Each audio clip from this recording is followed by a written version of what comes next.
Hi, good afternoon. This is Dr. Prashant again over here, carrying forward this series on empathy. And as we draw to a conclusion on this series, we were discussing about the various tips as to how we can use empathy in our lives. In my previous video, there were already three tips that I gave out. Okay, and here I am now to give you three more tips with regard to empathy. I'm hoping that you have seen my previous video and have made a conscious effort to work on those three tips. If you can employ even one at a time as you go through with your life, I'm sure you will notice the difference and the positive effects it's having in your relationships with people.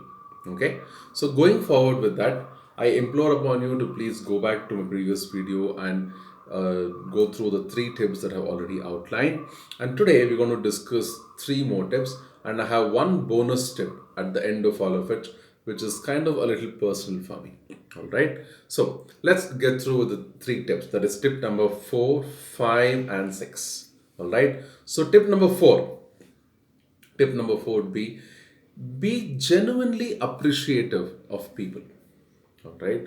Most of us think when we step out of our comfort zones and we deal with other people that we are getting something in return for money. Yes, as well as that might be very true. What's the harm in actually appreciating that? It might be your maid, it might be your milkman, it might be the newspaper boy, it might be the tarkari wala, bhaji wala, the fruit vendor, the person who opens the door for you in the hotel or wherever it might be, or the Ola or Uber car driver, or anyone who might be from whom you extract some service and you return him with money. At the end of it, a simple thank you, probably a little more than that. See, usually as your Ola and Uber will give you, like, what did you like about this ride? I'll give you 4, 5 options. Why can't you make one of those options as a common thing for all the people you interact with? Like for the maid, you can say when you're giving her the salary, say, I really like the way you clean the house. I really appreciate that you help me with cleaning the windows. Or strike up some conversation with her that is important to her. Don't you think your relationship will be more hardened, more much better when you forge a personal relationship with people whom you have to interact with day in day out? I'm sure some of you do it unconsciously, but trust me, when you start doing it more consciously, you are more in the moment, you are more self-aware, and you can manage the conversation, and you can drive it through a logical conclusion wherein your relationship becomes so much more sweeter and smoother to handle. Now, when you have this kind of relationship with the people around you, imagine what will happen in times like this, like a lockdown and a crisis, where they also understand you, knowingly or unknowingly again, and will reach out to help you in your hardships. Now, isn't that something? Isn't that something? You might also have noticed how, in the process of doing this, I brought in terms like self awareness, self management, which were a natural corollary to all of this. That was tip number 4. Be genuinely appreciative of people.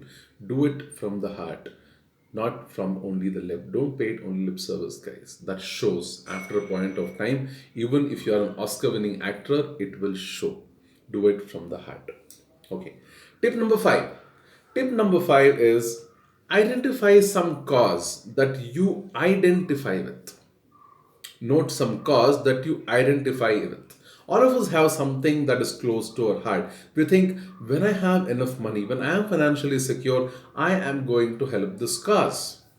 All right. For example, I had this friend of mine with whom I had the chance to travel in some trains, second class trains, for this was about 15 years back. And he always used to say, you know what, Prashant, I'm very sad when I see these young boys and these people who are not disabled, but who come, who clean the train. You must have noticed this happens in Indian trains, where they come, they have a small brush with them and they start cleaning the floor of the trains. And the end of it, they ask you for some money. And even when you put in those 1 rupee, 2 rupee, 5 rupee coins, they're very happy. You feel they're doing some service. You notice that they're making your environment clean when you have a long distance train or something like that. You feel happy and you pay them money. Right, that became his cause. And once he felt that he was able to give out more to such people, he got together with a group of friends and he started identifying these people, and he actually provided jobs for a couple of them. I don't know about their educational background and what kinds of jobs, but imagine he could actually do something for them. All right. Now I don't know if everybody could do the same thing. I thought it was an awesome thing to do. But whatever happens, we can always identify with the cause. At least monetarily, we can do something, and we do it. But what I'm talking about is not only about the monetary aspect. What I want to actually impress upon you people is actually you go out and do some work. If you donate to an orphanage, make sure you keep away 1 or 2 days of your year, a 365 day. No, don't tell me that you don't have 2 free days in a whole year. Take out those 2 days. Genuinely be interested to go into that orphanage or old age home that you interact with. And you go into the home and talk to the people who are actually drawing the benefits from whatever you are giving. You feel good, you feel awesome. The energy, the appreciation, the gratitude that you get from there is enough fuel for you to go through the next 363 days. Empathy, my friends, empathy. Right? That was heavy, right? It was really heavy. That brings on the next point of the next tip number 6. Tip number 6 is very plain. Do a random act of kindness. Look out for situations where you can do a random act of kindness and do it as selflessly as you possibly can do. Notice the change that brings within you. You might not be there in the moment where it brings in the change in the other person, but you can definitely notice the change that it brings within you. Do this. Feed that stray dog. Take care of those people who are actually facing a difficulty like this, who are having a difficulty to find 2 square meals. All right. Notice that there are some people out there who are coming out in spite of these dangers, selling flowers or fruits or vegetables. And when you go to them, they are short change. They don't have the small change of 5 rupees, 10 rupees.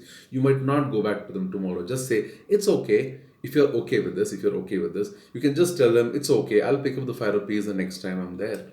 You might or might not. But that small thing, that small act of kindness shows that you care.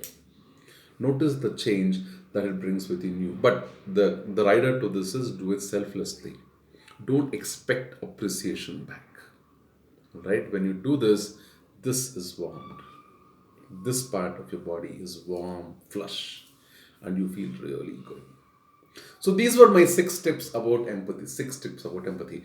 I have one last tip about empathy that is particularly for all those bookworm friends of mine, okay, who love to read, or maybe it might just be for other people also who might pick up a book just because I'm giving you this tip. But the last tip, or the 6+1 tip, is read more and more autobiographies. When you read about the happenings in somebody else's life, there will be situations and scenarios where you identify with, which in turn will make you reflect upon situations and circumstances from what other people in your life can reach out to you, can identify with. And you will be seeing your own world from somebody else's eyes. And you will have the power to see somebody else's world from their eyes, and you will know what they are going through. Isn't that amazing? Mind blowing, if you ask me. So, if you are a book reader or if you try to be one here on, please do that. Read more and more autobiographies. That, my friends, sums up the empathy series for us. We are going to continue our journey with emotional intelligence and quotient for a little more longer, probably another 2-3 videos as we go on. If you have any questions about empathy or any of these videos, please get back to me. You can have a phone number or email address or personally contact me, and I'll be more than willing to help you out. Until then, this is Dr. Prashant signing off for Winning Ways. I am the proud father of a creative 8-year-old son, a proud son of a pair of inspiring parents, and the proud husband of a very, very supportive and lovely wife. So long, so good. Stay safe, stay clean, my friends. Bye.